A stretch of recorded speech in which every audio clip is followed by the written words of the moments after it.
Hello' everyone, good afternoon. কি খবৰ সকলোৰে? আশা কৰিছোঁ সকলো ভালে আছে। মই আজি পোলাও বনাবলৈ লৈছোঁ। সোণ মানুহে কৈছে, মা আজি পোলাও খাম, ভাত নাখাওঁ। সদায় সদায় কিমান পোলাও ভাত খাই থাকিম, সেইকাৰণে তাই আজি পোলাও খাবলৈ লাগে। আৰু এটা বাসমতী ৰাইচৰ আছিলে পেকেট, তাকে তাইক দেখি পেলাই একদম তৎ নাই জানেনে, তাই খাব লাগে।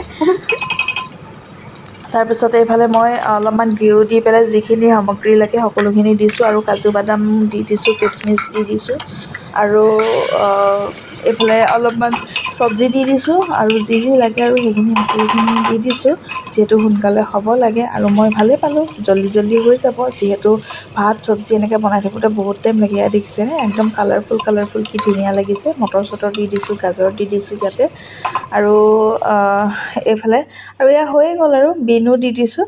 আৰু এয়া দেখিছেনে ইমান ধুনীয়া আছে, আৰু অৱশ্যে খাবলৈও বহুত সোৱাদ লগা হৈছিলে দেই।